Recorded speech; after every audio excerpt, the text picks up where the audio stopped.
Boa noite a todos. Muito bom, a gente está hoje, nós estamos finalizando, né? Ou, na verdade, oficializando a entrega do diagnóstico urbano. São 19h05. Nós vamos começar. O Maurício, que é o presidente da Agência de Desenvolvimento do Rio Pardo 2050, entra na sala em 10 minutos, ele está um pouquinho atrasado e pediu para a gente ir começando.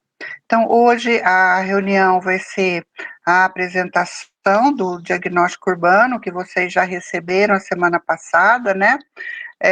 Já finalizada, com as contribuições e sugestões daquele grupo que nós fizemos, e o Lourenço, mais o Maurício vão apresentar esse trabalho, a equipe técnica talvez entre também, e a gente agradece a vocês, Lourenço e Maurício, pela disponibilidade, né, da paciência com a gente, e então a gente estima aí uma coisa de uns 40 minutos, mais ou menos, depois abrimos para comentários do grupo. Vale observar, gente, que nós teremos 2 encontros do diagnóstico urbano. Esse de hoje, que é com a equipe técnica, e da semana que vem, que é também quarta-feira que vem, às 19 horas, para o grupo fechar propostas e sugestões que possam ser incluídos na redação do 2050. Então, o diagnóstico já propôs muitas coisas, né? E vocês aí vão decidir se entram todas essas, se inclui mais algumas, enfim, o que vocês acharem melhor. Então, a semana que vem é para a gente finalizar propostas e hoje para a gente comentar sobre o diagnóstico. Então, Lourenço, eu acho que é você que começa, é isso, Maurício? Então, Lourenço, não sei se você está aí. Deixa eu ver. Não, estava aqui, saiu. Entrou. Então, Lourenço, se você puder começar, muito obrigada e bom trabalho para vocês. A introdução, a gente tem, eu vou fazer aqui uma breve introdução, e até por uma questão aí de infraestrutura, o Maurício vai tocar a maior parte da apresentação para vocês dos nossos resultados. Temos alguém aqui que não participou de outros encontros nossos, não? Sim, eu comecei a participar hoje.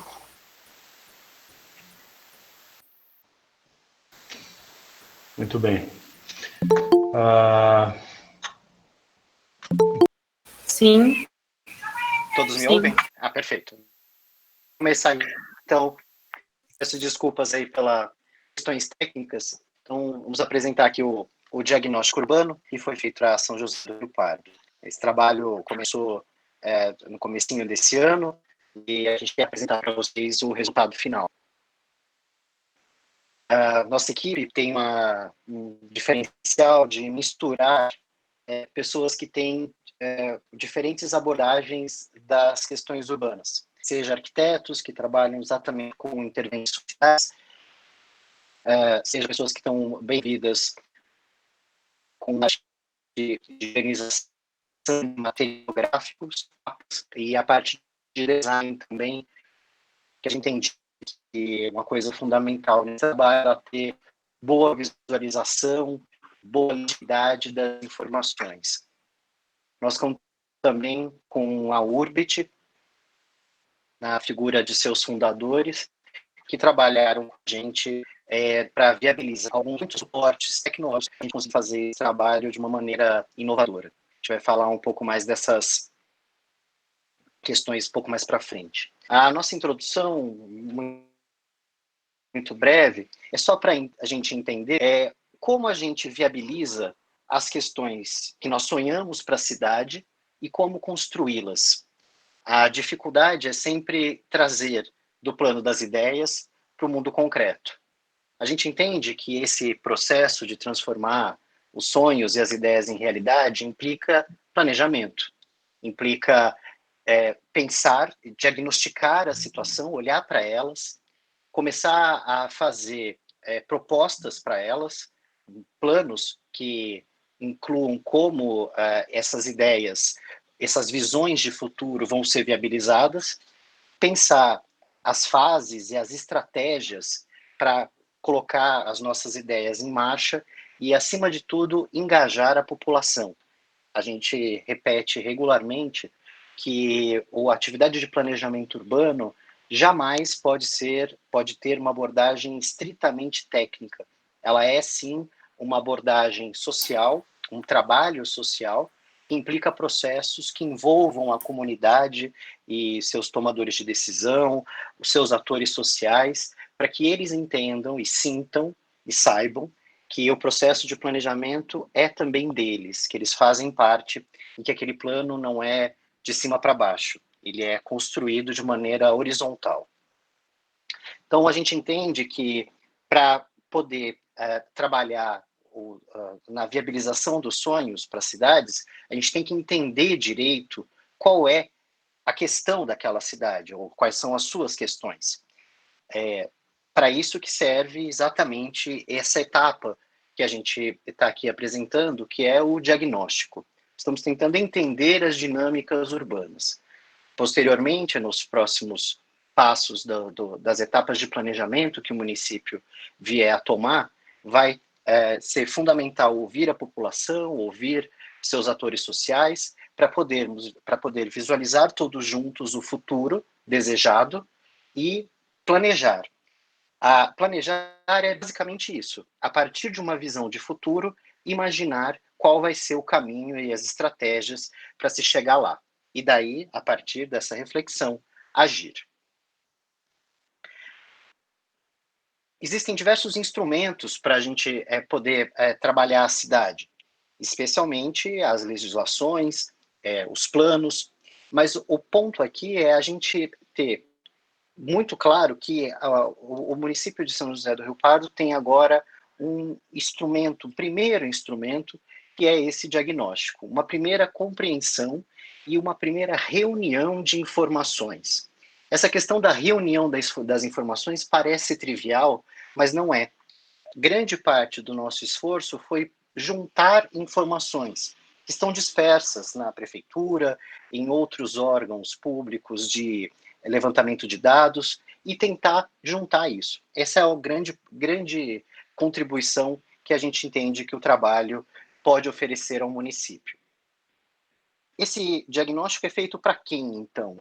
Ele é uma reunião de informações que podem direcionar a diversos segmentos da sociedade, seja a administração pública, que agora vai ter um conjunto de informações sistematizadas e reunidas, a própria população, que pode compreender melhor a sua cidade e saber também quais são os caminhos para reivindicar ações públicas, né? É óbvio que, especialmente agora que começa um período eleitoral, existem diversos mal-estares, né, desconfortos na cidade, que as pessoas querem melhorar. Então, é educação, é saúde, é segurança pública. Muito bem, mas de maneira concreta, como vamos exigir com que os nossos representantes qualifiquem os seus discursos? Afinal de contas, é muito fácil falar que vai investir em saúde, educação, segurança pública. A pergunta é como? E qual é a prioridade? Quais são as prioridades? Se a população sabe e tem informações, ela pode exigir e pode ajudar nesse processo. Outro ator social que pode aproveitar muito as informações reunidas é o empresariado. Afinal de contas, ele consegue entender quais são os potenciais e também os limitantes daquele município para ele poder desenvolver seus negócios. O diagnóstico urbano, então, a gente costuma estruturá-lo fazendo uma abordagem primeiro histórica, entendendo os ciclos históricos da cidade, o que trouxe ela até a condição atual, questões de meio ambiente, afinal de contas, o sítio físico e as questões naturais são condicionantes da ocupação urbana e de seu desenvolvimento, as questões de infraestrutura, ou seja, os equipamentos que dão suporte à vida urbana, e viabilizam tal vida, como é o tecido urbano, ou seja, quais são os padrões de ocupação dessa cidade. A gente vai falar um pouco mais disso mais para frente. O que a gente chama de tecido social, que é quais são as pessoas que habitam esse espaço. A legislação que regula, que dá o arcabouço jurídico das intervenções e da ocupação desse espaço. E a gente acaba sempre o diagnóstico, ainda que não seja o objetivo principal dele, a gente sempre acaba, porque a gente não se aguenta, e somos arquitetos e a gente adora fazer uma proposta, a gente faz um pouco algumas conclusões em que a gente faz uma síntese e encaminha para algumas perspectivas. Evidentemente, não, as perspectivas e propostas ou recomendações são um pouco mais gerais, porque elas não são um grande objetivo do trabalho, mas elas geralmente expressam as nossas percepções maiores, descobertas, né? As nossas maiores descobertas ao longo do processo de levantamento das informações. Como dado adicional, nós tentamos juntar nas nossas análises, nos nossos diagnósticos, o que é conhecido como os Objetivos do Desenvolvimento Sustentável, que é uma iniciativa da Organização das Nações Unidas, tendo em vista o que eles chamam de Agenda 2030, ou seja, como o mundo vai se desenvolver de maneira mais sustentável nos próximos 10 anos. Essas metas vão ser retomadas na hora da gente falar das recomendações. Depois desse diagnóstico, daí vocês têm o processo de planejamento não para nunca, né? O planejamento em si não é um período no tempo, ele é um processo. Então, nós entendemos que a partir do diagnóstico que nós estamos fazendo e das ferramentas que a gente está oferecendo, planos estratégicos, por exemplo, e até mesmo as revisões dos planos atuais, dos planos diretores, outros planos, especialmente o de mobilidade, que precisa ser retomado, a gente espera dar subsídios para esse processo de planejamento continuado. Afinal de contas, o planejamento nunca é um ponto no tempo, ele é um processo que não deve parar, porque ele se retroalimenta por meio de revisões e reflexões regularmente alimentadas. Indo agora diretamente para o plano, todos me ouvem? Está tudo certo? Tudo certo, Maurício. Tudo Pode certo, tocar. estamos ouvindo. Perfeito, aqui, como eu não vejo mais a carinha de vocês, eu me sinto dirigindo no escuro aqui. Então, qualquer coisa, vocês gritem se tiver algum problema. Então, vamos agora, de fato, para o produto. Vou ver aqui o horário. Então, qual que era o objeto do contrato? Qual é a ideia do trabalho? Então, é fazer esse estudo urbanístico, em que a gente levantava e analisava os principais condicionantes físicos e sociais do município e seus impactos na sua dinâmica urbana. Essa análise é feita tanto na escala interurbana, né, dentro da cidade, como de uma maneira um pouco mais regional. O conteúdo, então, do diagnóstico é uma análise do município quanto à legislação, quanto às infraestruturas existentes, os seus vetores de crescimento, atuais ou possíveis, os projetos públicos e equipamentos relevantes, outros elementos de impacto positivo ou negativo, questões de acessibilidade e algumas recomendações para intervenção urbana.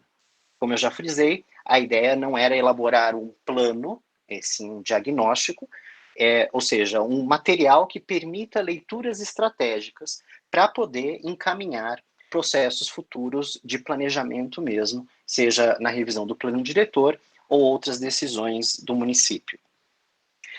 Os dados, nós não produzimos dados novos, exceto pelo levantamento de uso do solo que fizemos, mas a ideia do trabalho é reunir dados e outras análises que o contratante nos forneceu. Diversos tipos de dados, inclusive os planos e estudos que o próprio município ou o governo do estado já tenham feito. Evidentemente, nós fizemos visitas exploratórias para poder entender um pouco mais como caracterizar esse meio urbano. Nós já fizemos as entregas e estamos aqui fazendo a apresentação final. Foram 4 meses de trabalho.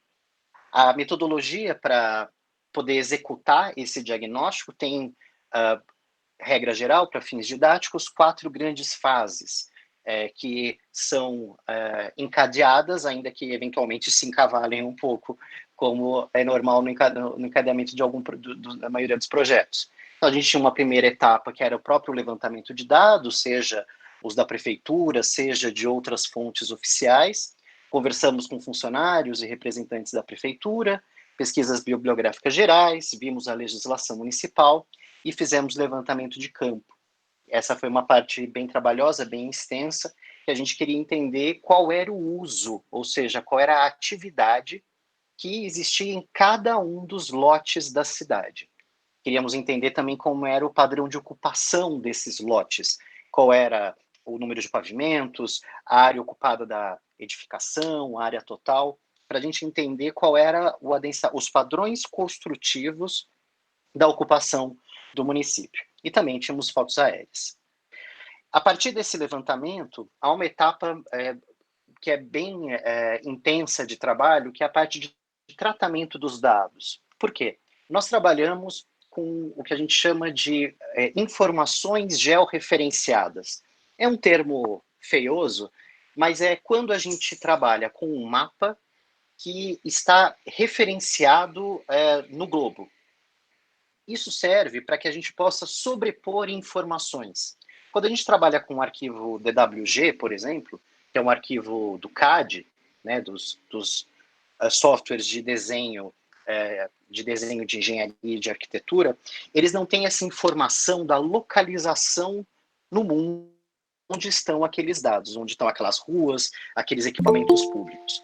Então, existe uma parte grande do trabalho que é pegar essas informações que chegam em diversas formas, seja tabela, seja arquivo de PDF, seja arquivo de CAD, e colocar isso num software que nós chamamos de GIS, que é o Sistema de Informações Georreferenciadas. Então, isso tudo foi organizado num servidor de mapas que atendia a equipe para que todos pudessem trabalhar juntos e sobrepondo essas informações. Tem uma outra etapa, que daí ela é fundamental para a gente entender o produto em si, que a gente chama de conceituação formal, ou seja, o que é este caderno, como é concebido esse caderno que a gente entrega para o município. Então, tem toda uma parte de definições de projeto gráfico, dos recortes espaciais, porque cada questão vai exigir uma escala de recorte de mapa, né, seja uma escala de um bairro, seja a escala do estado de São Paulo. Tem uma parte grande de definição inclusive dos mapas temáticos que vão constituir o trabalho.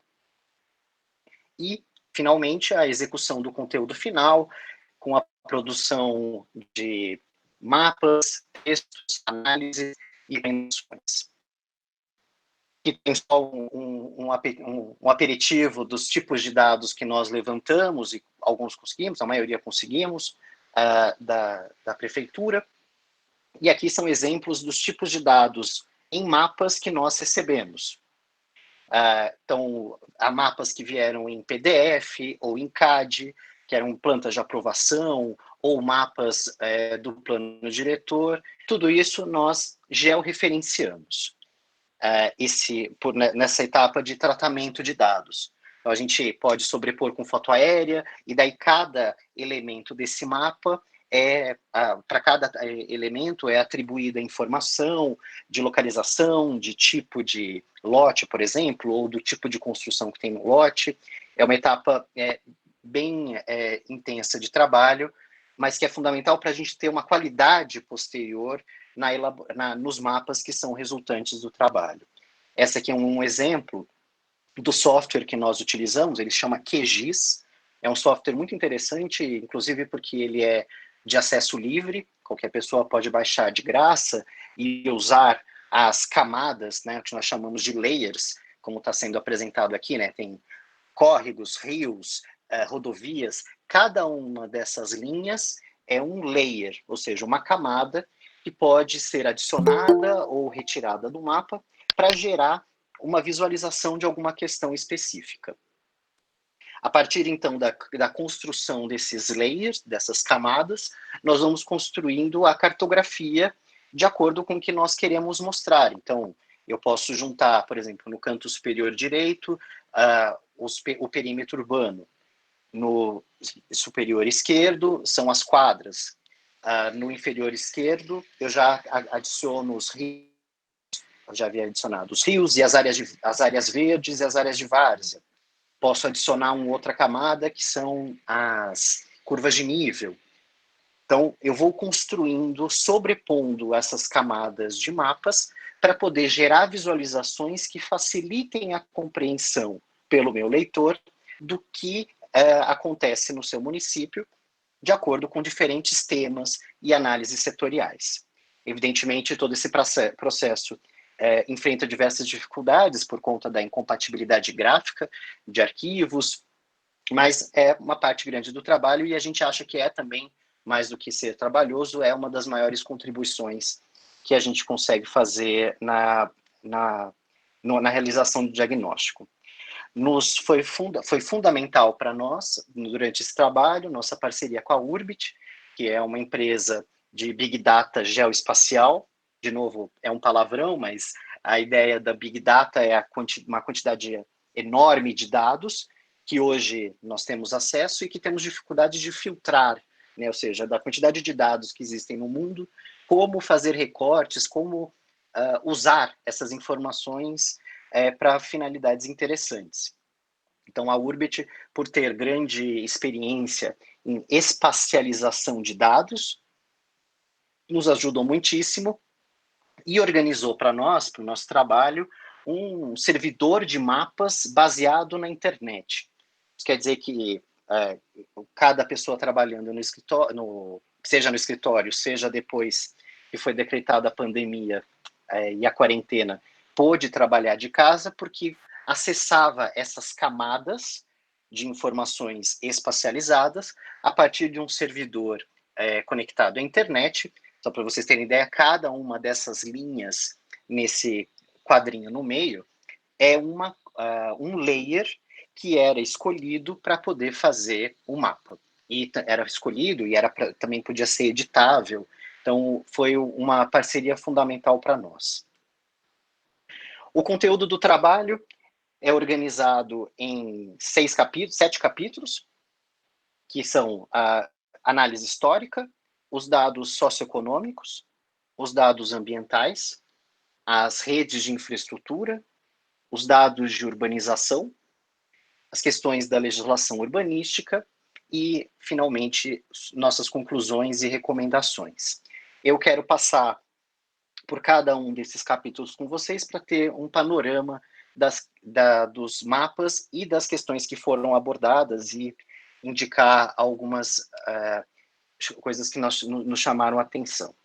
Novamente, sobre a metodologia da organização do conteúdo, nós organizamos recortes específicos, ou seja, escalas específicas de elaboração dos mapas que davam conta de questões mais específicas. Por exemplo, se eu estou tentando entender a inserção do município no estado de São Paulo, eu uso um recorte do estado. Se eu estou vendo ele se relacionando com a macrometrópole, é uma outra escala. Se eu estou vendo o perímetro urbano, ou dentro do perímetro urbano, ou dentro do perímetro municipal, foram então usados esses 6 recortes de análise, nos quais foram feitos 120 mapas, 13 tabelas, 13 gráficos e mais 35 fotos nas 134 páginas do diagnóstico. O trabalho começa, então, fazendo uma pequena análise histórica para compreender como se estrutura o município e como ele vai ocupando, como a ocupação urbana vai acontecendo nesse território, com seus vetores de expansão, principalmente, inicialmente, a leste e sul, e depois descendo mais ao sul, indo mais para oeste, especialmente depois da organização do Distrito Industrial, e seus crescimentos recentes a noroeste, nos diversos conjuntos habitacionais da região noroeste. No capítulo de dados socioeconômicos, foram elaborados mapas que espacializavam as informações obtidas no censo IBGE, felizmente o censo de 2010, é a última informação mais confiável que temos, mas que conseguimos entender como era a distribuição de famílias por exemplo, como no mapa de renda média mensal. Então, conseguimos entender os setores censitários do IBGE, onde se localizam as famílias de maior ou menor renda no município. Com os dados do IBGE, conseguimos também espacializar onde a população reside, como no mapa inferior esquerdo, qual é a concentração de população também, como no mapa inferior direito, e também nesse capítulo de dados socioeconômicos, fazemos um mapeamento de diversos equipamentos públicos, seja os de ensino e especialmente os de saúde. E vemos alguns dados também de saúde, de distribuição de equipamentos por população. Na parte dos dados socioeconômicos é também reservado um espaço para análise da economia do município, perfil produtivo, setores produtivos mais relevantes e números de empregos. No capítulo de dados ambientais, nós vamos um pouco mais a fundo para entender qual é o sítio físico e quais são os seus condicionantes em que a cidade se localiza. Então, as suas áreas de várzea, as suas curvas de nível, a localização dos rios, a bacia hidrográfica em que ele se encontra, áreas, edificações que estão construídas em áreas mais ambientalmente frágeis, como é a topografia e a distribuição de áreas verdes do município. Isso nos mostra, já começou a nos mostrar que, obviamente, que a questão das várzeas na cidade era fundamental de ser compreendida. Se, de um lado, os logradouros, né, as ruas da cidade não eram tão arborizadas, por exemplo, nós vimos que a topografia não apresentava grandes problemas para a ocupação, mas que os seus rios eram um espaço para a gente ficar bem atento, seja por conta da ocupação de suas várzeas, seja pela poluição que nós já percebemos que se mostrava relevante. No capítulo de infraestrutura, verificamos as redes viárias, né, as transposições, barreiras viárias que a cidade tinha, sua inserção na rede logística do Estado de São Paulo, a hierarquia viária de suas ruas, inclusive a presença de paralelepípedos na cidade, que tem prós e contras, mas bastantes prós, e também a parte de redes de saneamento, seja o sistema de água, de distribuição de água, seja a rede de coleta e tratamento de esgoto. E aqui, evidentemente, surgiu um dos pontos para nós cruciais do diagnóstico, que evidentemente não é novidade para quem acompanha as questões da cidade, mas que mostra alguns desafios de coordenação da administração pública local de fazer acontecer projetos de ampliação do sistema de tratamento de esgoto, o que tem, novamente, íntima relação com a poluição dos córregos, áreas que têm grande potencial para qualificação da vida urbana, seja para a criação de um sistema de parques, seja para próprio reforço da identidade da cidade que nasceu Aí, no capítulo de rede de infraestrutura, a gente costuma dar uma ênfase grande para as questões de mobilidade urbana, desde as mais específicas de, por exemplo, acidentalidade, como no mapa inferior direito, em que nós mapeamos os pontos de colisão ou ocorrência de acidentes, até compreender como funciona o sistema de transporte coletivo na cidade, onde estão localizados os maiores geradores de tráfego do município, e aqui vale a pena destacar um pouco o que o município já prevê ou está tentando desenvolver para qualificação do sistema e das infraestruturas de mobilidade urbana. Então, de um lado, há planos, diretrizes de expansão viária, como mostra o mapa do canto superior direito, em que tem as ideias de fazer um tipo de anel viário, mas, como a gente percebeu, não é um plano que está ainda tão preocupado em conectar melhor os bairros entre si, e nós fizemos também uma análise do plano de mobilidade urbana foi concluído, mas que nós tivemos acesso a ele e colocamos aí, especialmente o plano cicloviário que ele apresenta, e fizemos algumas considerações sobre o tipo de planejamento cicloviário que foi feito, né? Temos algumas críticas, como a falta de conectividade das ciclovias propostas, e a questão de que, conforme orienta a Política Nacional de Mobilidade Urbana, é uma lei federal, e também práticas no mundo, há no plano ainda opções muito tímidas para a efetiva priorização dos transportes ativos, ou seja, aqueles que não são motorizados na cidade, a pé e bicicleta. Né? Num município que tem uma ambiência tão agradável, não aproveitar o seu potencial de fruição da cidade caminhando a pé, manter as pessoas enfiadas em ônibus ou carros, não nos parece uma proposta de fato ousada e conectada com as melhores práticas de mobilidade urbana que estão sendo aplicadas no mundo. E veja, isso não significa que num município pequeno as questões de mobilidade são diferentes, não. No mundo todo, estamos tentando diminuir a dependência dos modos motorizados para reduzir a emissão de poluente e garantir uma vida mais saudável para todos.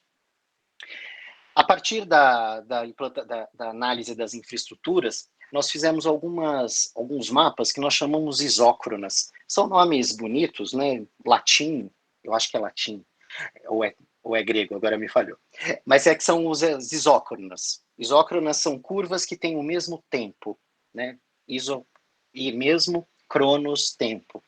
Então, a gente faz para cada modo de transporte, seja pé, bicicleta, ônibus ou carro, a gente vê em determinado período de tempo qual parte da cidade pode ser atingida de acordo com aquele modo de transporte.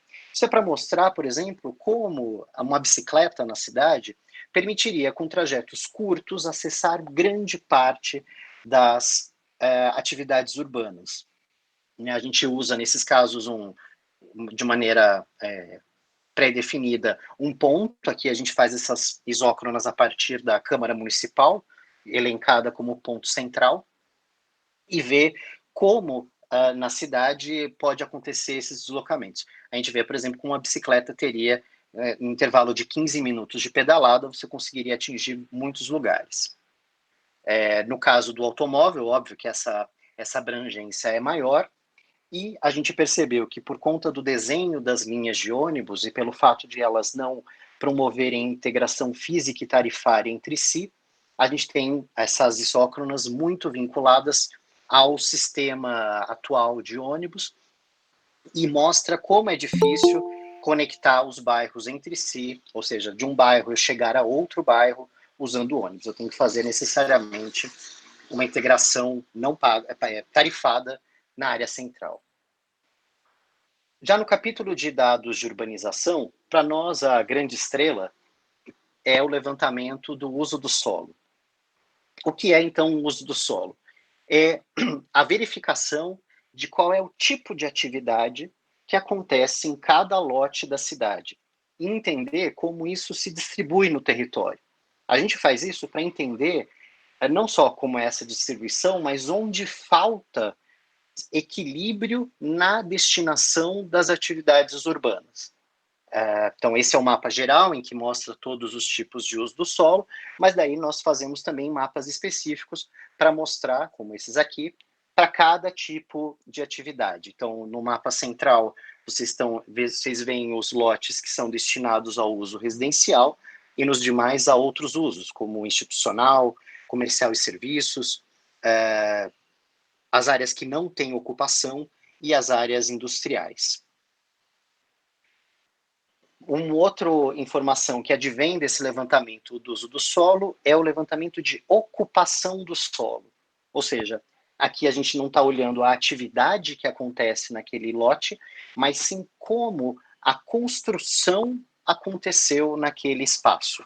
Se ele tem, quantos pavimentos ele tem, como mostra o mapa azul da esquerda, ou qual é a porcentagem do lote que é ocupada por uma edificação, ou seja, para entender se ele deixa bastante recuo, se deixa área de quintal, se tem área permeável.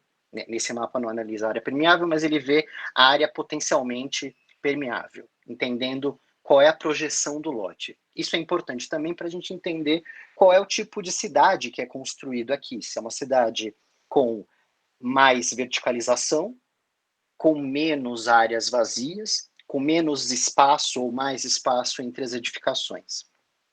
Tudo isso nos ajuda a entender o que a gente chama de tecidos urbanos. A ideia de tecido urbano é como um tecido mesmo.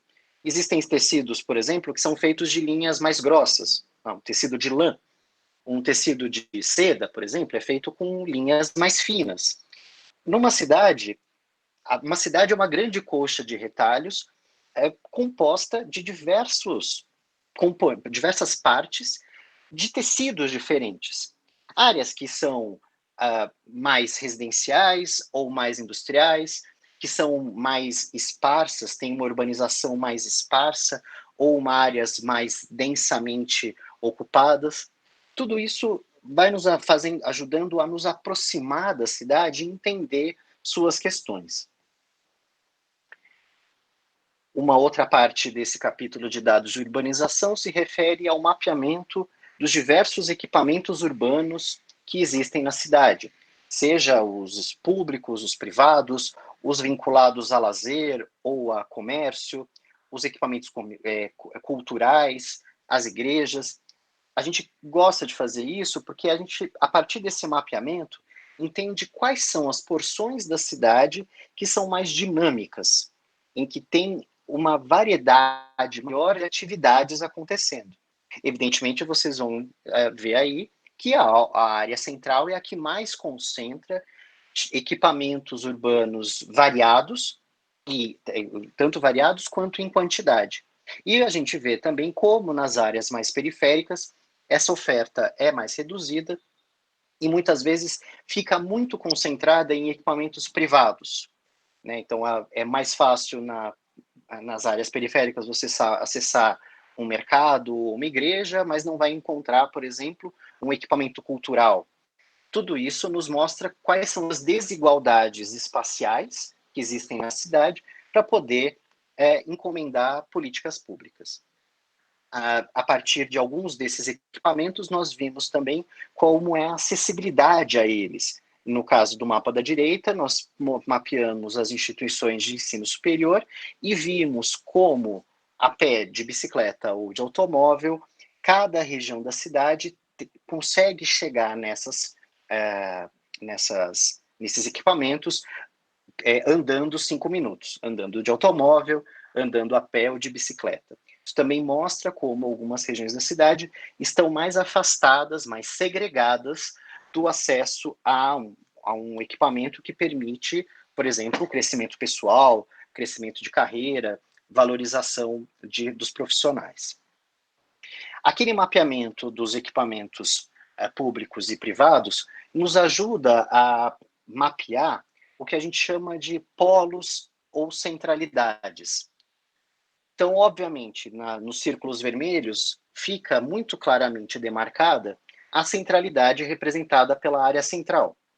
Entretanto, existem também outras centralidades locais, em cada região da cidade, geralmente organizada nas avenidas principais que dão acesso a esses bairros. Por que é importante destacar quais são as centralidades de um município?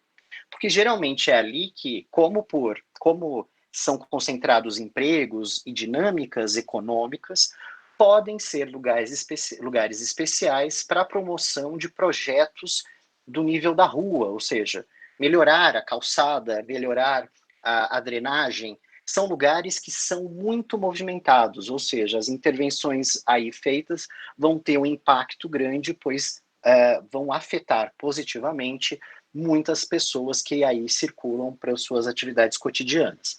Além disso, obviamente, existem as duas grandes centralidades industriais, representadas ao norte pela Nestlé e ao oeste pelo Distrito Industrial. Isso também mostra que tem uma distribuição de atividades, uma incipiente descentralização de atividades econômicas. Ainda no capítulo de urbanização, vocês veem que é um capítulo bem que a gente gosta bastante de trabalhar. A gente, além das centralidades, também analisa alguns padrões de ocupação desse território, ou seja, entender como ações foram feitas para promover desenvolvimento urbano, o crescimento da cidade. Vocês vão perceber nesse mapa maior ao centro que que ele mostra onde estão os conjuntos habitacionais construídos historicamente pelo poder público. Eles estão sempre a oeste ou noroeste, com algumas exceções mais ao sul, e também são nessas áreas em que a legislação, da qual nós vamos falar já, prevê a expansão de áreas chamadas de interesse social. Então a gente está vendo que tem um padrão predominante de expansão da urbanização para rendas mais baixas, para oeste e noroeste. Ainda que nós saibamos ali pelos outros mapas que a concentração dos equipamentos e das oportunidades de crescimento pessoal, como as universidades, estão fora dessa área, estão mais para o centro e mais para o oeste. Esses mapas mostram também os padrões de novos loteamentos da cidade, e quando eu falo novos, são os produzidos nos últimos 15 anos, e como também os novos loteamentos acontecem em todas as regiões, não tanto na norte, mas mais recentemente na região sul e noroeste. Uma outra questão importante, que se vocês olharem do terra, de acordo com o IPTU, vocês vão ver que as áreas que têm maiores valores venais, são as mais escuras, né, de vermelho tom mais escuro, são aquelas localizadas em áreas com maior diversidade de usos. Ou seja, existe um padrão na cidade de que as áreas com com menor oferta de equipamentos, seja privados ou públicos, e menor diversidade funcional, ou seja, funções, basicamente as funções que essas regiões apresentam são as funções residenciais. Elas acabam tendo menor valor que as áreas que têm uma maior mistura de usos. Óbvio que se a gente falar da área central, ela tem um valor comercial muito mais alto, mas vocês vão ver que outras regiões que têm uma mistura maior, especialmente a região leste mais próxima, né, a Pereira, e outras regiões desse jeito, que tem uma mistura maior, tem valores venais maiores. Ou seja, a diversidade de usos menor leva a valores da terra menores e, portanto, são nessas regiões em que a população de menor renda vai ter que morar. No capítulo de legislação urbanística, nós avaliamos o plano diretor, o seu zoneamento e fizemos também a transposição dessas informações para a base georreferenciada. É interessante notar, é uma coisa que nós destacamos na nossa leitura, que o plano diretor tem a previsão dessas áreas, que são corredores, são as áreas achuradas, que eles já falam como áreas de dinamização. E por que a gente gosta tanto de dinamizar os corredores na cidade, ou seja, os lugares em que há mais acessibilidade? Porque, ora, se ele tem mais acessibilidade, seja porque ele tem um sistema viário um pouco mais amplo, ou porque aí passam as linhas de ônibus, são as áreas que merecem adensamento na cidade. E daí aqui a gente vai começar a falar de uma outra questão que nós percebemos na cidade, muito vinculada ao padrão de novos loteamentos, que é a dispersão da urbanização. Quanto mais uma cidade espalha sua área urbanizada, mais caro fica a operação dessa cidade. Mais as pessoas levam mais tempo para morar mais longe, para chegar nas suas casas cada vez mais longe, gastam mais tempo, gastam mais combustível, se tiverem carro, gastam mais o sistema de transporte coletivo e ficam cada vez mais distantes das oportunidades de o que isso também vai entrar. Caminho da revisão, que é olhar para a legislação dos corredores. Os corredores, eles chamam de corredores viários, para pensar a cidade, o crescimento da cidade, de uma maneira mais compacta nos lugares em que há já infraestrutura instalada.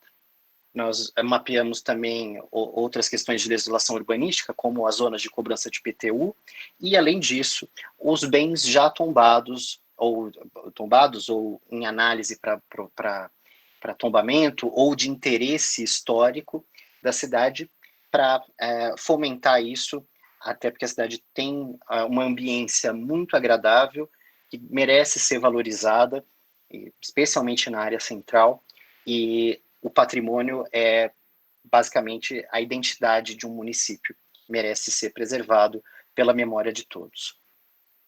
A partir desse panorama, deixa eu ver o horário aqui, a partir desse panorama, a gente fez grandes recomendações gerais, organizadas em 6 grandes temas, né? Inclusão socioespacial, desenvolvimento urbano, legislação urbanística, meio ambiente, economia e mobilidade urbana. Eu não vou aprofundar muito nisso, isso está descrito no caderno, mas vale a pena a gente chamar a atenção antes de que a gente procurou, nessas recomendações, associar as recomendações dos objetivos do desenvolvimento sustentável. Por que isso?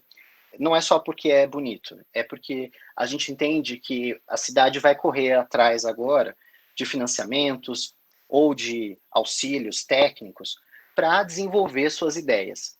Se o município mostrar que está antenado com as metas da Organização das Nações Unidas para um futuro mais sustentável, há maiores chances de se conseguir linhas de financiamento ou entrar em programas para trabalhar e para desenvolver as soluções dos problemas de São José do Rio Pardo. Obviamente, entre essas 17 grandes objetivos, o que nos chama mais atenção é esse objetivo 11, que é tornar as cidades e os assentamentos humanos inclusivos, seguros, resilientes e sustentáveis. É interessante aqui esses dois termos, né? Sustentável a gente já entendeu mais ou menos, né? Já está se falando há bastante tempo, né? Pensar na garantia das gerações futuras, da reprodução da sociedade, entender que a sustentabilidade não é só ambiental, ela é também social e econômica, né? É o tripé da sustentabilidade, mas tem essa palavra resiliência, que é um termo que foi emprestado dos nossos amigos da física, dos estudiosos dos materiais da física, que é a capacidade de um material voltar a seu estado original depois de receber algum tipo de pressão. Então, a resiliência é essa. Nós estamos entendendo que, por exemplo, as mudanças climáticas virão, inevitavelmente. Novos regimes de chuva, novos regimes de seca.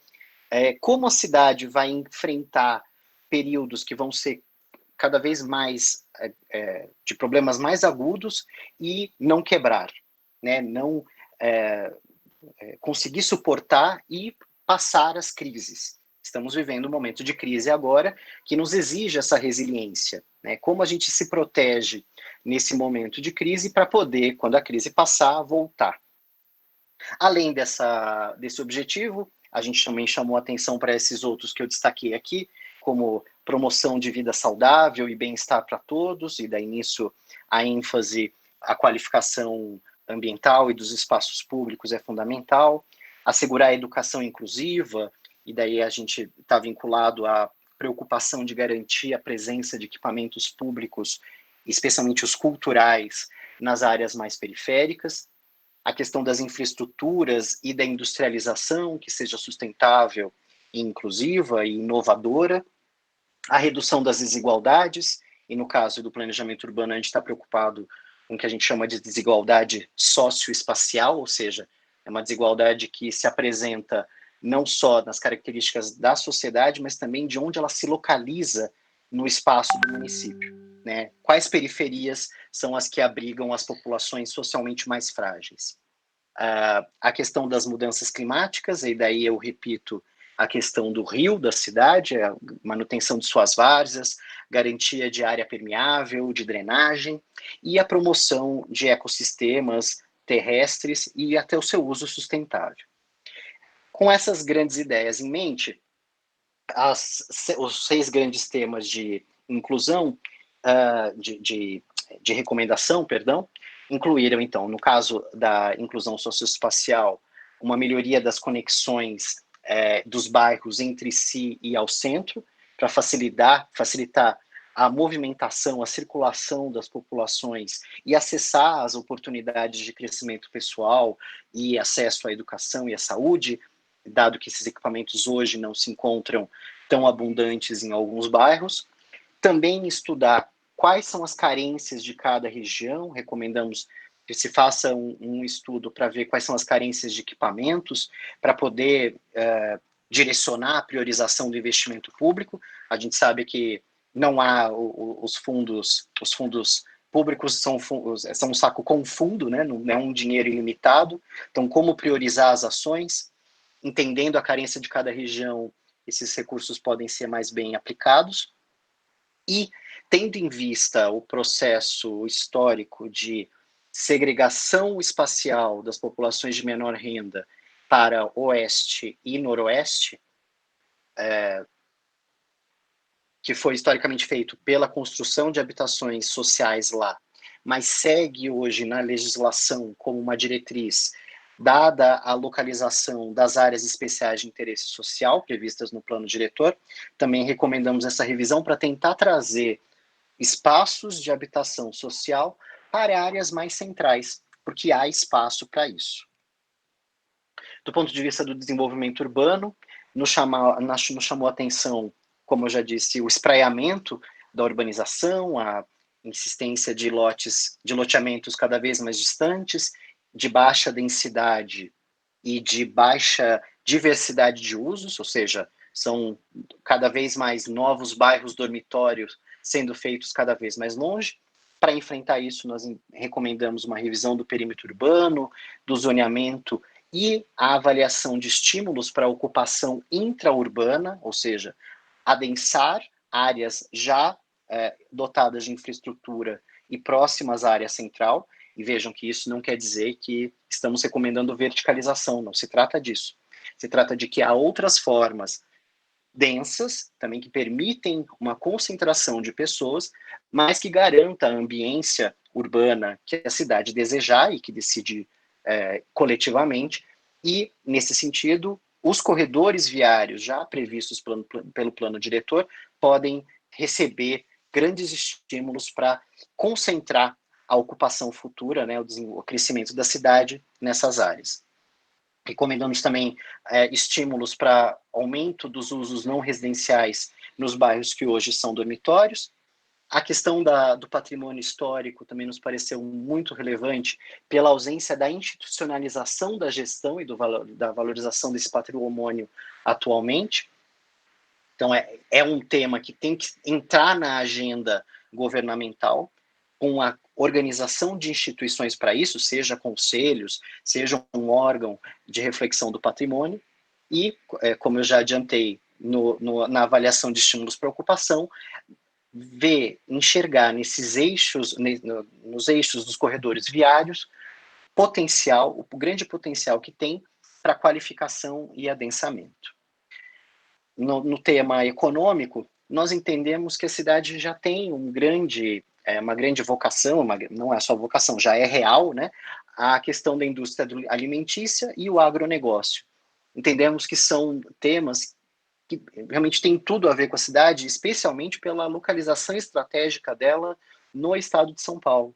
Ela é perto de grandes polos de consumo, polos industriais que podem receber insumos e ainda é servida por um sistema rodoviário poderoso que a conecta a grandes regiões metropolitanas muito próximas, como Ribeirão Preto e Campinas, e ainda estão muito próximos da macrometrópole paulista. Do ponto de vista do meio ambiente, já caminhando aqui para a conclusão, nós percebemos que no plano diretor já havia a previsão de um sistema integrado de preservação, um sistema integrado de parques, me perdoe, o CIP, o Sistema Integrado de Parques. Entendemos que esse sistema é fundamental mesmo para a qualificação ambiental da cidade e aproveitar as várzeas dos rios da cidade. Grande parte dela já está preservada, mas não são áreas que a população consegue usufruir. Entendemos que aí tem um potencial de projeto, de desenho de parques, que pode colocar Rio Pardo num circuito, seja turístico, ou seja mesmo de fruição, de curtição da sua população. Nós também identificamos a questão da arborização das ruas, né, como um clima regularmente quente na cidade, e como muitas ruas tinham problema de arborização, então um programa é recomendado, e, evidentemente, a questão do tratamento de esgoto, que óbvio que está na agenda há muito tempo, a gente sabe como isso é um ponto de incômodo para todos que pensam a cidade, mas que isso entre efetivamente na agenda de governo como prioridade. Do ponto de vista da mobilidade urbana, as recomendações têm a ver com o fomento aos transportes ativos na área central, aproveitando sua rede razoável de calçadas, a proximidade de diversos usos, o fato de ser a região mais adensada da cidade para comércio, ainda que não tenha tanta residência, mas os bairros de residência próximos conseguem chegar a pé ou de bicicleta para o centro, então é uma forma de qualificação urbana que nós recomendamos. Recomendamos também a conclusão do plano cicloviário e a sua implementação. Evidentemente, isso tem que estar acompanhado com a revisão e a implementação do plano de mobilidade urbana que está inconcluso. Esse plano também recomendamos que inclua um sistema integrado de transporte coletivo, que permita algum tipo de integração tarifária para aumentar as possibilidades de trajeto das pessoas que usam ônibus na cidade. E, finalmente, do ponto de vista da legislação urbanística, temos algumas recomendações para a revisão do plano diretor, especialmente com a adoção de mecanismos de gestão e de monitoramento. E nos parece fundamental esse ponto, a revisão do perímetro urbano para evitar a continuidade dos processos de dispersão urbana do crescimento da cidade. Certo? Peço desculpas, acho que foi um pouco rápido, mas bastante material, bastante conteúdo. Muito obrigado pela atenção de vocês e ficamos à disposição para quem quiser papear a respeito. Bem, pessoal, nós usamos 1 hora de apresentação e então eu queria combinar com vocês, né, mais uns 20 minutos, mais ou menos, para vocês trocarem ideias com o Maurício, com o Lourenço, entre vocês. Depois entra o Lourenço e o Lourenço finaliza. Pode ser assim? Eu queria dizer que eu escutei tudo, estou conectado, resolvi meus problemas de conexão aqui, peço desculpas pelo início um pouco turbulento da nossa apresentação, mas o Maurício, tenho certeza que não desapontou vocês. Perdão. Imagina. Bom, foi um bom trabalho, eu acho que vocês estão de parabéns, e eu tenho algumas sugestões para fazer, não sei se vai ser possível, mas um dos itens mais importantes desse trabalho, obviamente, são as conclusões e recomendações. Então, eu acredito que todo mundo, quando ler o trabalho, o foco vai ser, peraí, mas então, qual que é a proposta para transformar São José do Rio Pardo numa cidade melhor e resolver os problemas que tem? Então, para isso, a minha sugestão, eu já havia feito essa sugestão anteriormente, e nas respostas em que eu recebi, como a construção da terceira ponte, sistema de esgoto, sistema de água, uma série de itens que a gente levantou, todos nós levantamos, nós fomos informados que todas essas propostas constariam do tal do Plano São José do Rio Pardo 2050 e não constariam deste plano atual, deste trabalho atual. Então, a minha pergunta é o seguinte, como a parte de conclusões e recomendações, para mim, é a parte mais importante, todo mundo vai nela, eu apesar de achar um bom trabalho, eu achei essa parte de conclusão e recomendação um pouco generalista. Deixa eu retomar um pouquinho, voltar um pouquinho atrás e recuperar o escopo mesmo do trabalho e para que ele serve, né? A gente está olhando agora para uma etapa de fotografar a realidade da cidade e enxergar o que ela tem, quais são suas deficiências, quais são seus problemas, né? A gente, como o Maurício bem falou no início, a gente acaba não se segurando e acaba fazendo algumas recomendações, mas as recomendações elas não podem ser mais do que generalistas. Por quê? Porque para apontar que de fato a gente precisa de um segundo distrito industrial, a gente precisa de uma série de estudos complementares. Primeiro,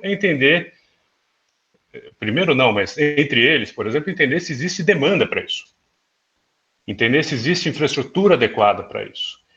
Tanto do ponto de vista rodoviário, tanto, né, do ponto de vista da mobilidade, do escoamento da carga, né, logística, quanto do ponto de vista do abastecimento de energia para essas indústrias, que tipo de indústrias serão, alimentícias, vai precisar de bastante água, vai precisar de gás, tem gás disponível, não tem, o abastecimento elétrico da cidade dá conta, não dá conta. Quer dizer, eu não tenho a menor condição, o nosso grupo não tem, nem o seu grupo, né, o grupo das pessoas que estão aqui, não tem o menor embasamento técnico, embasamento técnico suficiente para fazer uma recomendação como essa. A gente efetivamente não tem essas informações. A gente precisa separar muito e a gente precisa ser muito técnico, e nesse caso muito chato, e eu peço desculpa pela chatice, mas a gente responde pelo que a gente coloca no papel com o nosso próprio nome e a nossa própria responsabilidade técnica, né? Eu não posso fazer uma afirmação que eu não possa defender depois com dados. Então, tudo que tem aqui no trabalho é lastreado em informações, em dados. Não tem nada aqui que a gente ache, né? Então, se a gente coloca ali que precisa que pode ser investido mais tempo num estudo para implantação de um sistema melhor de esgoto, é porque a gente verificou pelos dados que o município tem uma deficiência sistêmica nesse aspecto. Mas a gente não pode dizer o tamanho do ETE que vai ter. A gente não pode dizer onde que ela vai ficar. A gente precisa de uma série de outros estudos complementares para endossar essas observações. Então, sim, as conclusões elas são generalistas e não, eu preciso discordar de vocês que essa não é a parte que mais importa no projeto, no trabalho, e essa não é a parte que vocês devem ir direto quando abrirem o trabalho. Eu estou com ele aqui em cima da mesa para despachar para a Amélia. Infelizmente, a Amélia, peço desculpa, era para ter saído no correio anteontem, mas aqui, pandemia, ainda a equipe aqui no escritório ainda está meio... a maior parte ainda está em casa. Então, Mário, eu preciso discordar de você com todo respeito aqui e manifestar o meu apreço às suas colocações, mas não, a gente não pode fazer esse tipo de colocação sem ter as informações necessárias. O escopo do trabalho é informar a situação que existe para que vocês, a partir dessas informações, sim, debatam entre vocês e com os outros estudos necessários a possibilidade de criação ou implantação de outras infraestruturas ou de melhorias da cidade, que inclusive tenham um lastro não apenas técnico, mas também um lastro de visão. E aí eu recomendo a Amélia falar mais sobre o plano 2050, porque é no 2050 onde se dá a junção da cidade que existe com a cidade que se quer, a cidade que se pretende, com a cidade que é possível. Esse tripé e essa amálgama entre essas realidades, né, a passada desejada e a futura possível, é que vai surgir, então, aí uma diretriz para a cidade do futuro de vocês. Então, desculpa, eu te cortei aí enquanto você falava das diretrizes, eu não consigo colocar essas diretrizes que vocês já pediram. Eu não tenho como lastreá-las. E eu só posso colocar aqui informações que tenham lastro verificável. Todas as informações que foram prestadas, que fazem parte desse estudo, são informações oficiais da própria cidade e outras que nós levantamos e podemos endossar, evidentemente, porque nós mesmos levantamos, mas nada nada do trabalho pode ser colocado em termos de opinião. O trabalho não é lastreado em opinião, basicamente é isso que eu queria dizer. E, de novo, Mário, eu entendo a sua posição, entendo o seu pleito, mas não consegui. Eu queria ressaltar, independente do que o Mário Edson está falando, 4 principais etapas do projeto, sendo que a gente o desenvolvimento da agência, né? Então, só para quem está presente na reunião entender, o diagnóstico urbano é o diagnóstico e depois a gente vai discutir junto com os dados do diagnóstico socioeconômico, a consulta pública e mais a redação na hora de desenvolver, né, o projeto em si, que a gente fala redação, o que é viável com questão junto ao poder público, junto ao setor privado. E, Mário Edson, desde maio de 2019, que foi uma das primeiras reuniões nossas, a gente identifica isso. Só que com a minha pouca experiência dentro de poder público, com esse 1 ano e pouco de projeto 2050, é todo um processo que a gente precisa de dados, precisa de apoio de ambos os lados, interesse de ambos os lados, para a gente trabalhar. Não vai ser a empresa deles, a equipe deles, que vai sair desenhando o nosso novo distrito e como isso vai ser feito. Os dados que eles estão apresentando dentro do diagnóstico urbano, a gente vai usar junto com os dados do diagnóstico socioeconômico, junto com a consulta pública, junto com o poder público, setor privado, e vamos unir forças para trazer isso, trazer verbas, desenvolver projetos. A gente já estava, né, Amélia, antes da pandemia, a gente já estava começando, encaminhando alguns pedidos, alguns estudos de leis e várias coisas para já, vamos dizer, escrever o projeto já com isso em andamento, para realmente a gente colher fruto quanto antes. Mas, independente da pandemia, eu acho que essa questão do distrito está na cara para todo mundo, o esgoto está na cara para todo mundo, e o que eu quero, assim, te dizer, para você entender o projeto, a gente precisa levantar tudo isso, juntar e juntos ver aonde a gente tem que começar para desenvolver projetos junto com quem tem interesse, que eu digo interesse de lutar por isso, não é interesse indireto economicamente. E empresários apoiando, poder público entendendo, e igual o Lourenço falou, a questão da demanda, que a gente também sempre tem que estar acompanhando. A gente, falando em demanda, a gente fez até reuniões com o setor da indústria, com o Senai, e todo mundo esperando uma questão de ter um posto do Senai aqui, mas na hora que se fala em demanda, e você olha a demanda que Rio Pardo geraria para isso, fica inviável. Então a gente começa a pensar em possibilidades. Não estou dando exemplo que o distrito vai ser assim. Eu acho que o distrito já existe a necessidade, tá? Mas assim, eu acho que a gente precisa marcar uma hora, falar de tudo, falar das ideias e colocar. Eu acho que essa parte que você está questionando, ela vem um pouquinho mais para frente. Posso complementar? Eu gostaria primeiro de elogiar o trabalho que foi realizado pela equipe do diagnóstico e depois completar que um trabalho para rever uma cidade como um todo nunca é a curto prazo e nunca é de uma forma rápida. Não dá para querer que um trabalho como esse realizado por equipe já venha com todos os pontos que é inviável e, no fundo, pode cair no mesmo erro de planos diretores que tentam ser extremamente objetivos, abranger tudo e, no fim, não conseguem. Eu entendo como prática da boa arquitetura, do bom urbanismo, que esse diagnóstico está bem realizado e que ele vai dar muita margem para a gente ter continuidade num bom plano diretor. Antigamente, os planos diretores já eram feitos para 50 anos, não para 30, como a gente está fazendo. Então, acho que já está de bom tamanho o que está sendo colocado. O que eu queria questionar o Lourenço só é se, do ponto de vista qualitativo, do pouco que a gente tem, diria, por exemplo, de parques urbanos e de edifícios culturais, esportivos, isso chega a influenciar no futuro quando eu vou entender para qual lado primeiro nós vamos atingir a cidade. Porque quando a gente pega os equipamentos e vê a parte qualitativa, pode ser que mude alguns caminhos. Bom, é isso que eu queria falar. Alexandre, desculpa, não sei se entendi bem a pergunta em relação aos equipamentos culturais.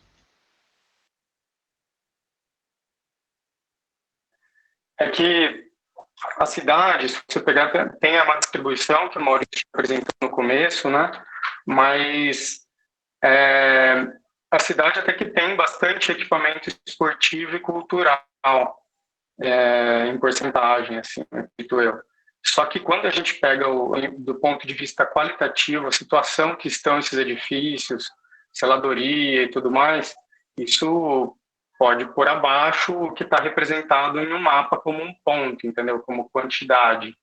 Eu queria entender se isso, de alguma forma, rebate no futuro quando a gente for pensar quais são os primeiros caminhos, as primeiras alterações que a cidade vai sofrer.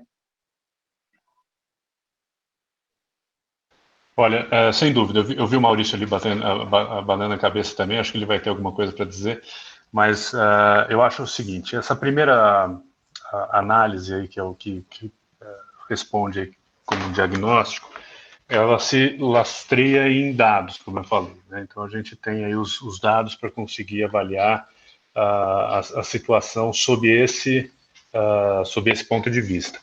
Uma análise qualitativa, ela precisa ser feita a partir de metodologias pré-estabelecidas e que façam sentido dentro da realidade local.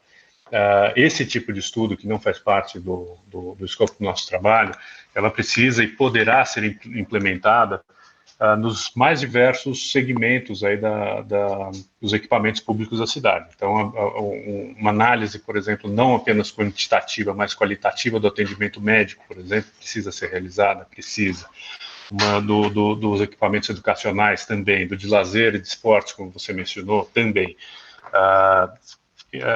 Esse tipo de análise, na verdade, eu acho que ele nem é parte do plano 2050. Ele é posterior a isso e ele faz parte da implementação dos projetos que vocês quiserem focar, dar mais celeridade e agilidade na implementação no segundo momento, após, como eu falei, a definição de uma estratégia geral para a cidade. Então, se a cultura, o esporte, o lazer forem prioridades da cidade, um estudo que vai seguir a partir dele vai ser, primeiro, identificar, então, fazer então uma avaliação qualitativa para ele, para depois desenvolver projetos específicos, escolherem-se terrenos adequados, próximo da população-alvo, dentro da realidade de cada equipamento pretendido. Maurício, você quer colocar alguma observação?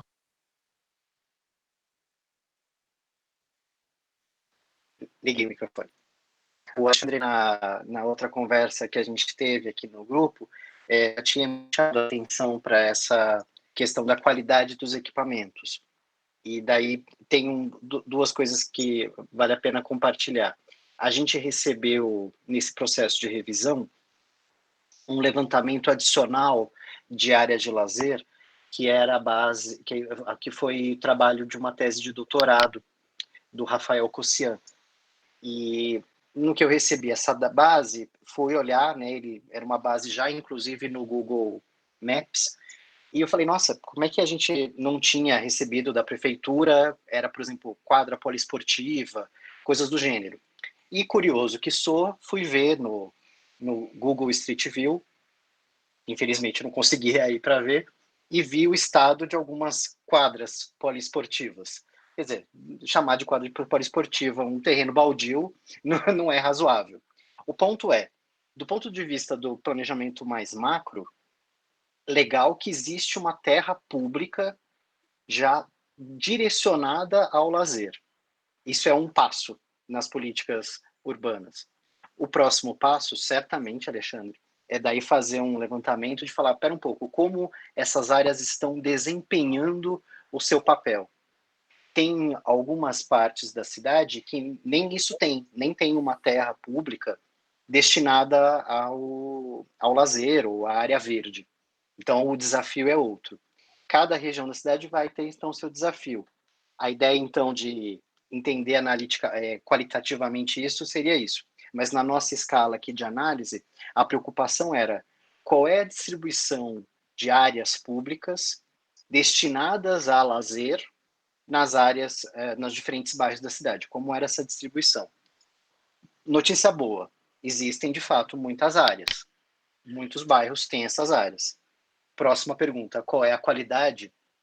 Ficaria para um estudo setorial, seja de ampliação de áreas de cultura, áreas de lazer ou até mesmo de educação. Mas a preocupação é super interessante. Eu queria falar que eu lembrei de você quando eu vi esse levantamento e falei, pô, é isso aqui mesmo que o Alexandre estava falando na outra reunião, que tem lugares que tem a área verde, mas que ela está abandonada ou está operando muito mal. Eu posso complementar a sua fala, Maurício? Claro. Quando a gente teve acesso a esse trabalho do Rafael Cossian, que a gente encaminhou lá para o Lourenço, já foi quando eles tinham feito a primeira apresentação da primeira versão. A gente leu absolutamente todo o trabalho dele, e ele é um trabalho muito bom. Quando a gente cruza, e aí que é preciso a gente entender isso, né, que o urbano, muitas vezes, sozinho, não consegue apontar caminhos, mas quando cruza com outras informações.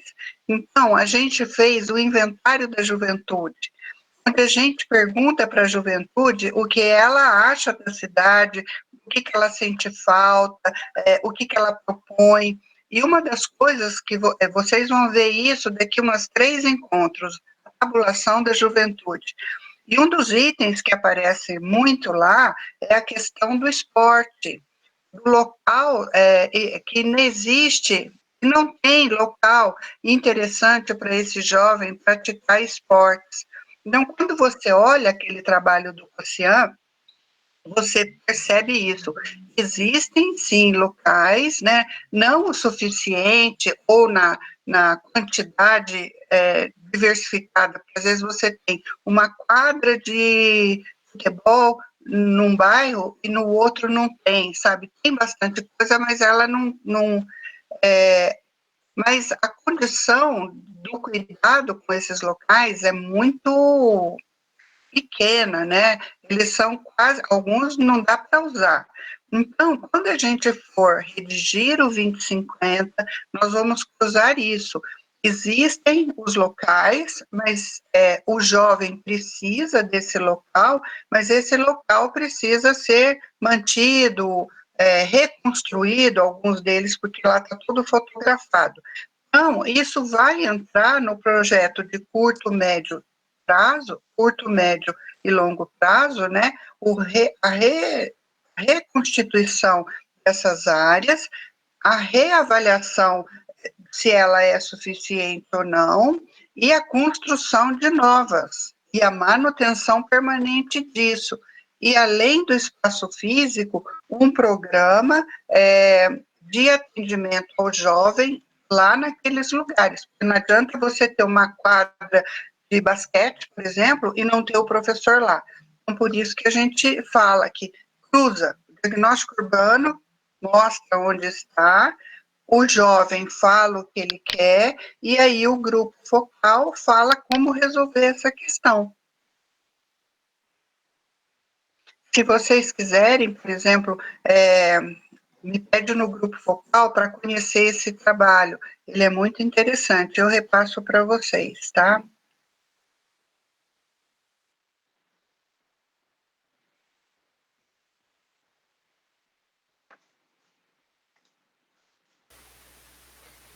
Boa noite, gente. Eu gostaria de fazer algumas considerações.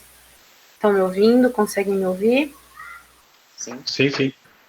Bom, eu gostaria de fazer considerações positivas em relação ao diagnóstico. Eu tomei conhecimento do projeto recentemente e eu queria só chamar a atenção para que vocês comentaram sobre a Agenda 2030 de Desenvolvimento Sustentável, né, que passa pela ONU, e a minha tese de pós-graduação foi sobre trabalho decente da OIT, que é um órgão da ONU. Então, eu gostaria de parabenizar o diagnóstico e todo o projeto, porque as agendas de trabalho decente desenvolvidas no mundo, a do Brasil, ela ainda é um tanto quanto tem retardos de desenvolvimento por falta de aplicabilidade, e o diagnóstico urbano já possibilita esse tipo de discussão do que vocês estão falando agora, por exemplo, as áreas são úteis ou as áreas elas são produtivas ou não, já diagnosticou que tem lugares para aplicar melhorias, e eu acho que todas as melhorias passam pelo trabalho. O trabalho decente, né, que a OIT defende, é um conceito trazido pela ONU, pela OIT, pelo Ministério do Trabalho e Emprego no Brasil, que demonstra que a qualidade do trabalho influencia no lazer, influencia, né, nessa questão da juventude, e vocês mapeando as áreas da cidade onde se desenvolvem a cultura, o comércio, isso tudo, ao meu ver, de acordo com o que eu consegui desenvolver na minha tese, isso me traz de maneira concreta a diferenciação social, e esse diagnóstico possibilita uma visão de solução social palpável, ainda que não seja a curto prazo. Então, assim, parabenizo mesmo o diagnóstico, porque eu achei extremamente interessante. Eu entendo que as informações acabam casando, porque, como vocês disseram, a mobilidade, vamos supor, o trabalhador mora no final da periferia, ele trabalha no centro e ele demora algum tempo para chegar na casa dele. Isso vai possibilitar que ele estude do outro lado da cidade ou não. Isso vai impactar diretamente no desenvolvimento cultural, no desenvolvimento de conhecimento da cidade. Então, esse diagnóstico urbano me fez ter uma visão mais ampla do quanto o planejamento de moradia, de mobilidade influencia diretamente em todas as outras capacidades do indivíduo. Isso vai influenciar na educação, enfim, em todo o desenvolvimento. Então, eu queria realmente parabenizar. Sou uma pessoa que acabou de entrar no grupo, acho magnífico mesmo esse tipo de discussão. Eu estou falando aqui de Ribeirão Preto, não vejo aqui um projeto tão bem estruturado e tão bem desenvolvido, e o diagnóstico serve justamente para isso, para dizer, poxa, temos um mapa do que está acontecendo. Próximo passo, soluções, soluções, soluções. Então, é isso. Eu gostei muito de ver, porque a minha tese do desenvolvimento do trabalho decente foi eu demorei 2 anos de pesquisa sobre isso, e a questão do urbanismo fez bastante parte do meu trabalho, mas eu nunca prestei tanta atenção em como isso afetava a questão do indivíduo e do trabalho. Então, era isso, eu queria pontuar esse comentário e dizer que o diagnóstico traz boas esperanças e traz boas perspectivas. Luana, eu queria agradecer, fiquei até arrepiado aqui com o seu comentário, e eu queria conhecer sua tese, na verdade, se você puder disponibilizar um link, não sei se está online. Claro, tem no meu LinkedIn, mas eu posso mandar, Lourenço, pode me mandar inclusive seu e-mail, eu te mando. Foi minha tese de faculdade, depois eu desenvolvi na pós-graduação, eu trouxe um pouco disso, publiquei artigos a respeito, porque é um assunto que me traz bastante alegria em falar. O desenvolvimento social palpável, através do trabalho que impacta no resto das coisas básicas que a gente chama, né, de educação, saúde, enfim. Então, é um tema que eu gosto bastante. Acabei de mandar 2 e-mails aí, o meu e do Maurício, se você puder nos encaminhar, ficaria bem agradecido. Mando sim. Eu que agradeço pelo elogio.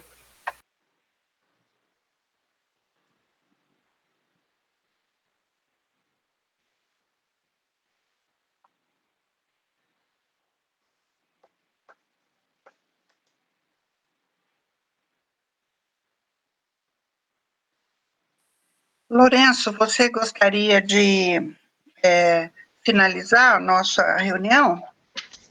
Bom, eu queria só novamente agradecer a participação de todos. Eu sei que foi um processo bastante eu diria, mais turbulento do que a gente gostaria que tivesse sido, por uma série de motivos, sejam eles administrativos, contratuais, mas principalmente aí por conta da pandemia que nos assolou a todos. Então, acho que o cronograma que a gente tem hoje aqui, o fato de a gente estar aqui em agosto ainda discutindo e fazendo essa apresentação, é algo não planejado por nenhum de nós, e certamente sem culpa de nenhum dos lados.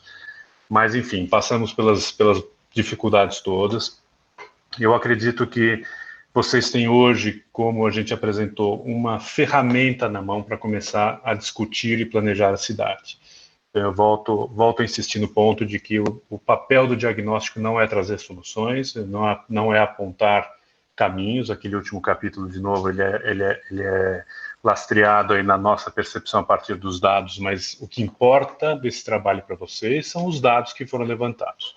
A gente teve nesse trabalho a participação da Urbit. Tá? A Urbit é uma empresa de Big Data, uma startup de Big Data que teve com a gente ao longo do processo todo, trabalhando de perto com a gente, de maneira voluntária. Tá? Então, eu queria deixar isso bem claro. E que permitiu, então, que a gente não só tratasse e compatibilizasse todas as inúmeras informações que vêm, quem são os profissionais aqui envolvidos sabem que as bases de dados são completamente díspares e incompatíveis entre si, então tem um trabalho braçal muito grande aí da nossa equipe junto com a Urbit para conseguir tratar essas informações e disponibilizá-las de maneira legível dentro de uma plataforma. E essa plataforma ela pode ser uma ferramenta muito interessante para a cidade, para a gestão da cidade. Tá? Isso a gente tinha conversado lá atrás, a gente teve contato com a prefeitura, apresentando a possibilidade de ter esse elemento adicional ao nosso contrato. Tá? O nosso contrato prevê a entrega de 2 cadernos impressos físicos, mas essas informações são todas digitais, elas podem ser todas acessadas e através dessa plataforma e cruzadas para novas análises que vocês possam vir a querer fazer ao longo do tempo, aí, não só para o 2050, mas eu reforço também para a gestão mesmo da cidade, desde Secretaria de Finanças, Secretaria de Obras, cadastro, todas essas informações imputadas numa plataforma única, certamente rendem aí um aumento de eficiência na gestão da cidade, tá? Tanto do ponto de vista das infraestruturas, quanto do ponto de vista financeiro. Então, eu queria deixar aqui como recomendação, digamos assim, que a próxima gestão, agora a gente está no final de mandato, né, mas que a próxima gestão possa avaliar a possibilidade da gente, de vocês, na verdade, disporem dessas informações digitalizadas como ferramenta de gestão da cidade. Poucos municípios têm isso estruturado da forma como vocês poderão ter a partir dessa plataforma. Por fim, eu queria, então, agradecer novamente a Amélia, deixar aqui também meu testemunho de admiração pelo trabalho dela, apesar da gente bater cabeça bastante e brigar bastante, né, Amélia? Eu sempre falo isso, porque eu não vejo isso como um problema. Ambos aqui temos um caráter bem forte, e a gente bate bastante cabeça, mas no final a gente sempre chega a um resultado confiável e correto do ponto de vista técnico. Como eu falei anteriormente, a gente só pode assinar aquilo que a gente de fato pode justificar e lastrear. Eu recomendo que vocês então se envolvam bastante nas próximas etapas de discussão de visão da cidade, do que vocês esperam e gostariam para a cidade. Todos temos os nossos gostos e sugestões, inclusive as nossas convicções, né? A gente já participou de outros estudos onde uma parte expressiva dos envolvidos achava que tinha que ter um grande centro de comércio, um shopping center na cidade. No final, chegou-se à conclusão de que não tinha a menor opção técnica e de demanda comercial para se implantar um equipamento desse jeito, desse tipo. Um outro que a gente participou, inclusive com a Amélia em São João, o projeto começou com o grande sonho de se ter um aeroporto na cidade. Tinha condição de ter um aeroporto na cidade, Amélia? Nenhuma, né? Então, o trabalho ele serve não para dizer aquilo que a gente quer ouvir, mas para dizer aquilo que a gente não quer ouvir. Talvez esse seja o maior atributo do nosso trabalho. Colocar de forma desapaixonada, de forma clara, as informações que vão ser a base para vocês trilharem o planejamento da cidade das próximas décadas. E aí eu desejo para vocês muita sorte, estou à disposição se vocês tiverem dúvidas aí mais para frente a respeito do que a gente desenvolveu para vocês como diagnóstico. Enfim, espero vê-los em breve. Espero que com a vacina a gente veja um horizonte de visitar a cidade em breve aí e conversar com vocês pessoalmente. Amélia, eu queria também só agradecer a equipe do Lourenço, do Maurício aí, que realmente, como você falou, veio um momento meio turbulento em todos os sentidos, mas que eu fico muito contente de uma reunião dessa daqui, de estar recebendo os dados dessa forma, o pessoal participando, e o projeto vai ganhando força a cada dia que passa, a cada dia tem mais gente interessada em entender, em participar, e automaticamente a nossa cidade ganha com isso. Eu também espero que em breve, em curto prazo, a gente se reúna pessoalmente para bater um papo e trocar ideia de tudo que a gente tem de trabalho previsto aí até agora e pela frente. E muito obrigado a todos aí mais uma vez. Ok, gente, muito obrigada. Eu já estou aqui escrevendo no grupo local, né? Então, a nossa próxima reunião vai ser uma reunião de fechamento das propostas para a construção da redação do 2050. E o Lourenço vai disponibilizar, ou o Maurício, vão disponibilizar a apresentação de hoje. Eu também vou colocar para vocês no grupo e no site. E nós também gravamos essa reunião, e assim que o Ricardo produzir o videozinho, eu coloco para vocês lá no site o link para quem não participou do grupo focal poder assistir. A partir de agora, a gente entra nessa fase da construção da redação. Então, a semana que vem é o urbano, a gente fecha, e depois a gente fecha o diagnóstico socioeconômico, que o grupo focal já conheceu, e depois a gente entra nos inventários, que vocês vão ver e vão entender as demandas, e a gente já começa com as propostas, tá bom? Muito obrigada a todos, e demoramos aí 1h40, eu acho, né, extrapolamos o tempo, e muito obrigada.